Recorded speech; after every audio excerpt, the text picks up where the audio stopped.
Vai começar uma Mentoring Class, uma Masterclass do Mentoring Team. Iniciativa SECT Alagoas, FAPEAL, Senai, impulsionando o empreendedorismo e a inovação. Olá, eu sou Amaury Nogueira, PhD em Ciência da Computação e mentor de Tecnologia da Informação do Mentoring Team, que é a iniciativa SECT Alagoas, FAPEAL e Senai. E você está no Mentoring Class.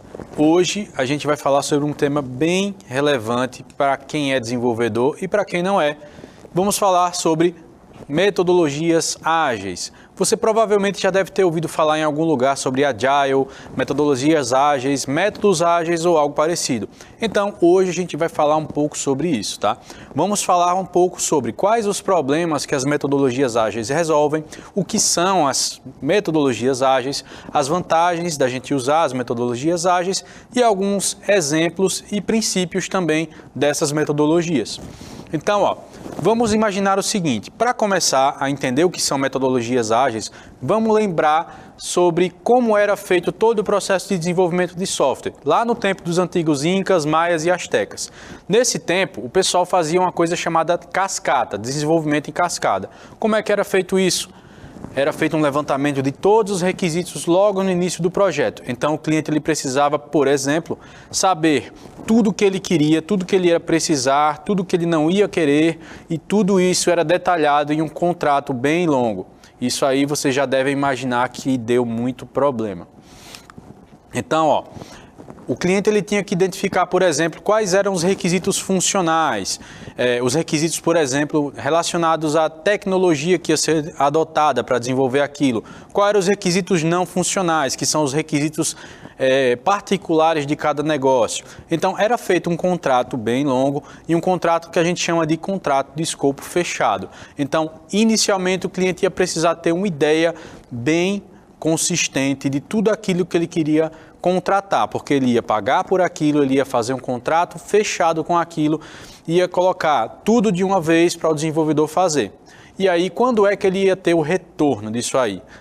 Ele ia ter o retorno assim que o desenvolvedor terminasse tudo. Terminando tudo, ele chegava para o cliente e dizia, terminei, tá aqui o que você me pediu. Será que isso dava algum problema? Pois é, isso dava muito problema, porque chegava lá um sistema que na cabeça do desenvolvedor ou da empresa que ia prestar aquele serviço era uma coisa, só que o cliente tinha uma expectativa completamente diferente e às vezes havia alguma certa falha na comunicação. Por quê? Porque desenvolvedores e pessoas de negócio nem sempre conseguem falar a mesma língua, para não dizer quase sempre. Então, o que são as metodologias ágeis? As metodologias ágeis, elas são uma forma de resolver grande parte desses problemas.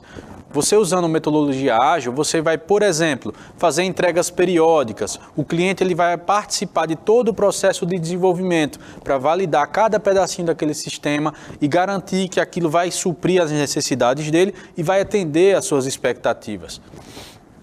Então, em todas as etapas do processo de desenvolvimento ágil, o cliente participa, o cliente vai opinar e, por acaso, pode acontecer de, eu identifiquei uma nova demanda, eu identifiquei que eu não quero mais uma coisa, ou preciso de outra coisa. Então, tudo isso vai sendo acordado ao longo do processo de desenvolvimento. Então, a gente tem prazos menores, entregas mais frequentes e uma participação ativa do cliente em todo o processo de desenvolvimento. Então, quais são as vantagens de eu estar utilizando uma metodologia ágil? Então, existe um conjunto de práticas que orientam o desenvolvimento ágil e o desenvolvimento ágil hoje em dia é meio que um padrão da indústria. Então, as pessoas que desenvolvem software, seja elas freelancers, pessoas físicas, pessoas jurídicas ou até mesmo uma fábrica de software, todas elas têm nos seus processos uma ou mais metodologias ágeis. Essas metodologias elas podem ser combinadas entre si. Mas por que a gente diz metodologia ágil? É porque eles vão desenvolver mais rápido? Quer dizer que o desenvolvedor ele vai trabalhar correndo, ele vai trabalhar de manhã, de tarde, de noite? Não é bem por aí. Quando a gente fala em agilidade, a gente fala em agilidade na entrega. Então quer dizer que a percepção de valor do cliente vai ser constante. Então, durante todo o processo de desenvolvimento, o cliente vai estar recebendo coisas, validando coisas e testando. Mas você deve estar se perguntando, mas por onde começar? existe uma maneira certa de desenvolver usando uma metodologia ágil ou não? Ou eu começo de qualquer forma? Então, isso vai variar de acordo com a metodologia que você for utilizar, porque existem várias e a gente vai falar de algumas aqui durante a nossa aula. Então, para a gente pensar sobre o que são metodologias ágeis, a gente tem que pensar primeiro nos valores. Então, o que são os valores ágeis? Os valores ágeis, eles são um conjunto de valores, tá? Um conjunto de práticas que orientam o desenvolvimento ágil. Esse conjunto de práticas, ele é uma alternativa, né, aos métodos tradicionais e foram formalizados no Manifesto Ágil, criado por um conjunto de desenvolvedores em meados de 2001. Então, esses desenvolvedores criaram algo chamado Manifesto Ágil, onde nesse manifesto eles identificaram vários gargalos e vários problemas que aconteciam nos modelos tradicionais de desenvolvimento de software e disseram, não, a gente precisa adotar melhores práticas e vamos colocar aqui essas melhores práticas num documento para que toda a comunidade de desenvolvedores possa se basear e possa contribuir para criar algo bom, algo grande, algo que impacte de maneira positiva essa indústria. Então, quais são os valores do Manifesto Ágil? Então, os indivíduos e as interações estão acima de processos e ferramentas. Então, a prioridade é que pessoas e a interação entre essas pessoas. Não quer dizer que processos não vão existir, não quer dizer que ferramentas não vão existir. Eles vão sim, só que a prioridade sempre serão as pessoas e a comunicação, a interação entre elas.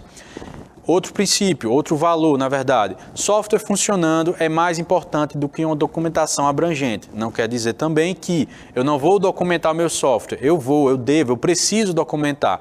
Mas aí a gente prioriza, né, o software funcionando. Por quê? O cliente ele precisa perceber o valor daquilo. Se ele está pagando por uma coisa, ele não pode esperar 6 meses para usar. Então ele tem que testar minimamente aquilo e o ideal é que ele teste exaustivamente e use e valide aquilo que foi desenvolvido. Outro valor é a colaboração com o cliente acima da negociação de contratos. Não quer dizer também que não vão haver contratos. Esses contratos eles sempre vão existir. Só que é importante manter um clima, manter um ambiente de colaboração, onde o desenvolvedor trabalha em parceria com o cliente. E o cliente também. Não adianta dizer que eu contratei uma empresa, contratei um profissional que usa metodologias ágeis, então ele vai fazer tudo sozinho, porque não funciona assim. O cliente precisa participar ativamente do processo de desenvolvimento, até para validar e também, de repente, pedir uma alteração, sugerir alguma mudança, certo? E o quarto valor é responder a mudanças está acima de seguir um plano. Então, a gente vive num ambiente dinâmico, um contexto dinâmico, e é muito importante que a gente possa responder a essas mudanças de maneira também muito dinâmica. Então, o Manifesto Ágil, pautado nesses 4 valores, ele tem 12 princípios. E quais são esses princípios? Então, satisfazer o cliente, dar boas-vindas à mudança. Então, no processo tradicional de desenvolvimento, eram contratos de escopo fechado, onde não havia espaço para mudança. Era assim, um contrato, uma sentença. O cliente falou, pagou por aquilo, eu só vou entregar aquilo. Se ele quiser uma mudança, uma alteração, como é que era feito? Então, ele vai negociar um novo contrato. Então, outro princípio é entregar resultados com frequência. Trabalhar como um time, não apenas como um grupo de pessoas reunidas. Motivar as pessoas, onde cada pessoa dentro de um time, ele vai executar, vai fazer, vai trabalhar com aquilo que gosta, com aquilo que se identifica. Então, outro princípio, comunicação face a face é preferida em relação a qualquer outro tipo de comunicação. A equipe ela pode utilizar redes sociais, ela pode utilizar e-mails, mensagens eletrônicas, telefone, mas nunca isso vai ser mais valoroso do que a interação face a face. Então, é importante também manter um ritmo sustentável. Como assim? Não quer dizer que porque o desenvolvimento é ágil, que os desenvolvedores eles vão trabalhar de madrugada, à noite. Então, é preciso que seja feito o processo de desenvolvimento, todo ele, de uma maneira sustentável. Então, vai ter hora de chegar, vai ter hora de sair, vai ter as horas dedicadas a cada projeto. Então, a qualidade é outro ponto muito levado em conta no desenvolvimento ágil. Então, o software ele vai ser desenvolvido com rapidez, mas não significa que por ser desenvolvido rápido ele vai deixar de ter qualidade. A qualidade é um fator muito importante, inclusive para garantir a satisfação do cliente e para evitar muito retrabalho. Manter as coisas sempre simples. Então, não adianta você fazer algo muito mirabolante. Você pode simplesmente fazer as coisas, validar aquilo com o seu cliente e, no futuro, quem sabe, melhorar aquilo, otimizar. Até para garantir um ritmo consistente e sustentável das entregas. Os designs têm que ser evolutivos. Não adianta você desenvolver uma solução pensando que essa solução vai ser imutável, que ela nunca vai mudar, que ela sempre vai ser desse mesmo jeito, sempre vai funcionar da mesma forma. Imagine, por exemplo, que você faz um sistema onde o usuário ele vai se cadastrar com base no número de telefone. Hoje o número de telefone no Brasil recebeu um dígito a mais. E aí, será que vai ser sempre assim? Então você tem que pensar em mudanças, em adaptabilidade. E o seu sistema ele tem que ser aderente a isso, ele tem que suportar esse tipo de mudança e qualquer outro tipo de mudança, inclusive para um outro desenvolvedor que vai pegar aquele sistema e vai colocar um novo módulo, vai incrementar e assim por diante.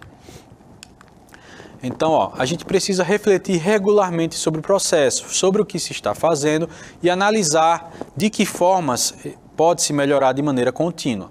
Então, como implementar os princípios ágeis, né? Como implementar metodologias ágeis. Não existe uma única maneira, não existe uma única forma de você fazer a implementação de uma metodologia ágil. Existem várias abordagens e a gente pode considerar cada abordagem dessa como sendo uma ferramenta. E a gente vai identificar, dentro das nossas necessidades, qual vai ser a ferramenta que melhor vai nos atender. Então a gente vai identificar se tem uma metodologia que é mais aderente ou não às nossas necessidades. Então, de maneira resumida, a essência é a mesma, mas a forma pode mudar. Então, para que você escolha adequadamente qual metodologia ágil é mais adequada para você, você precisa conhecer algumas delas. Em relação a essas metodologias, elas podem ser mais prescritivas ou menos prescritivas. Como assim prescritiva? Então, essas metodologias, elas têm padrões, elas têm processos internos que elas vão dizer, olha, você precisa fazer as tarefas, as atividades de determinada forma, você precisa se comunicar com a equipe de determinada forma. Então, só vai ser considerado, por exemplo, um Scrum se você fizer A, B, C e D. Mas não significa que você precisa usar o Scrum puro, como dizem por aí. Você pode simplesmente, não, eu vou adaptar, vou usar um pedaço do Scrum e vou usar um pedaço de uma outra metodologia para as duas juntas atenderem a minha necessidade. Isso é perfeitamente possível, perfeitamente viável e também recomendável. Falando de Scrum, o que é o Scrum? O Scrum é uma metodologia ágil que prioriza a gestão e o planejamento de software. Então, no Scrum, a gente pega um projeto grande e divide ele em pedaços. Então, esses pedaços fazem parte de ciclos. E esses ciclos, eles vão fazer parte, digamos assim, de etapas do desenvolvimento. Como assim? Parece complicado, mas não é. Imagine o seguinte, você vai desenvolver uma calculadora, vamos pegar um exemplo bem simples. Você tem uma equipe de desenvolvimento de software para desenvolver uma calculadora.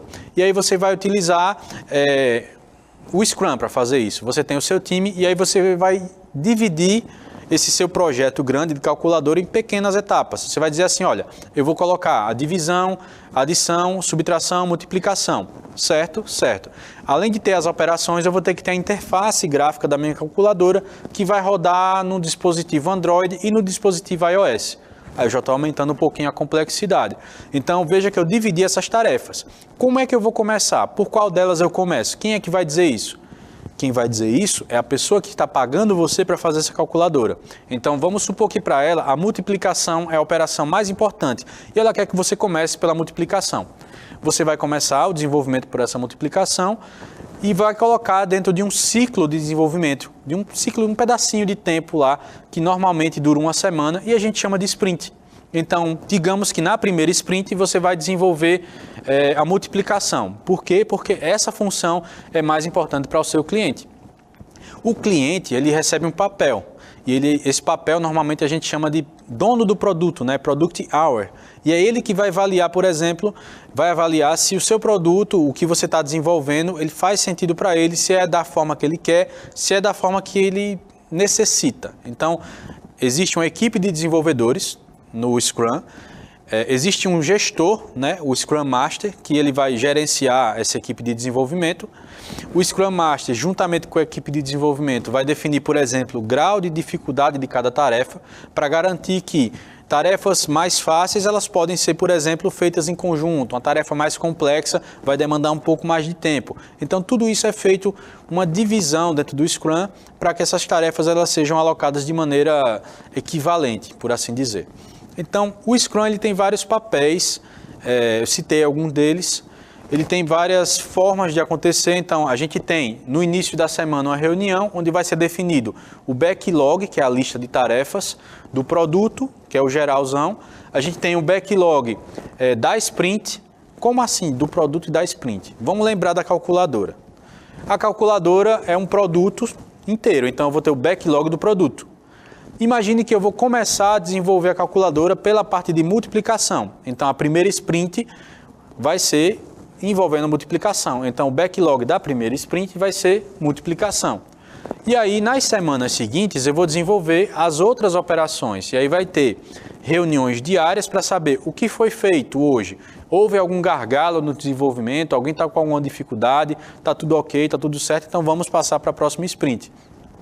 E o cliente ele vai participar ao final de cada sprint para validar, para saber se aquilo que foi desenvolvido atende à necessidade dele ou se ele sugere, por exemplo, alguma mudança. Então, assim, de maneira bem resumida, um resumo do resumo do resumo, ao final da sprint toda, né, o desenvolvimento todinho, o final da sua metodologia Scrum, vai ser feita uma reunião de retrospectiva para saber o que é que pode melhorar, o que é que não pode, como é que foi a entrega e o cliente recebe aquele produto dele. Isso é uma maneira bem resumida, bem simples. Mas o que quero que vocês entendam é, o Scrum ele vai focar no time, ele vai focar nos projetos e nas tarefas desses projetos. Então, é uma maneira que funciona muito bem, é uma metodologia ágil que funciona muito bem para times de desenvolvimento de software, por exemplo. Existem outras. E dentre essas outras, eu vou citar um exemplo que é muito utilizado na administração, que é o Kanban. Então, como é que o Kanban funciona? O Kanban, ele não fala do planejamento e ele não aborda a prática. O Kanban, ele tem como objetivo visualizar o fluxo de trabalho. Então, o Kanban, ele é uma metodologia que prima pela gestão à vista. Você bate o olho num quadro e você vê, por exemplo, o que você está fazendo, o que é que a equipe está fazendo, o que é que a equipe tem para fazer, o que é que a equipe está impedido, ou seja, atividades que dependem de outras pessoas, ou que alguém está encontrando alguma dificuldade, está lá como impedido, e o que é que foi finalizado. O Kanban, ele tem alguns princípios, mas ele é bem menos prescritivo que o Scrum, por exemplo. Então, você pode usar os dois de maneira combinada? Pode e deve, dependendo do seu contexto. O Kanban, ele prioriza que o trabalho dele deve estar sempre visível. A pessoa bate o olho e vê um quadrinho. Você já deve ter visto por aí, se você teve a oportunidade de ir em algum escritório, alguma fábrica de software, uns post-itzinhos colados na parede e os nomes assim, to do, né, fazer, fazendo, feito e impedido. Você pode adicionar mais quadros, você pode reduzir, isso vai depender do seu contexto. Mas tem alguns princípios também. Por exemplo, não dá para ter muita coisa a fazer no Kanban, porque a metodologia ela entende que se você tem 10 atividades para fazer, ou fazendo, você não vai conseguir priorizar todas elas. Então, o ideal é que você tenha pelo menos 3 coisas ao mesmo tempo, no máximo. Então, o ideal é você tenha muita coisa em feito, nada em impedido, fazendo até 3 coisas, e aí você vai gerindo as suas atividades de uma maneira bem sustentável e qualquer pessoa que chegue lá para olhar o seu quadro de atividades vai conseguir enxergar. Isso é muito bom para a comunicação entre equipes que estão trabalhando no mesmo projeto, por exemplo. Então, através do Kanban eu consigo medir e gerenciar o fluxo de entrada e saída das coisas e também eu consigo medir, por exemplo, quanto tempo eu levo para fazer cada coisa. Isso daí é uma metodologia ágil que é bem menos prescritiva, é bem mais simples, muito útil. Não é a única, Scrum também é uma outra metodologia que é bem mais prescritiva, só que eu quero deixar claro para vocês que não existem 1, 2, 3, 5, 10. Existem inúmeras metodologias, existem as mais tradicionais, existem as que são mais bem documentadas, mas você vai ter que escolher dentre as metodologias qual é a que faz mais sentido para o seu contexto. E uma dúvida que pode estar surgindo aí na cabeça de vocês é a seguinte: tá, mas metodologia ágil, eu só posso usar no contexto de desenvolvimento de software ou eu posso fazer para outras coisas? Eu posso fazer para tudo. O que vai variar é se faz sentido ou não para o meu contexto. Por exemplo, o Kanban. O Kanban é muito utilizado na área da administração, por exemplo. Você bate o olho e você vê gestão à vista. É um princípio que veio da administração. Então é muito interessante que você estude, se aperfeiçoe, analise o que faz sentido ou não para o seu contexto e, se possível, adote uma metodologia ágil que vai te ajudar bastante no seu dia a dia. Então, pessoal, esse foi mais um Mentoring Class. Eu sou Amaury Nogueira, mentor de tecnologia da informação do Mentoring Team. Muito obrigado e até a próxima. Obrigado por assistir. Essa foi mais uma Mentoring Class.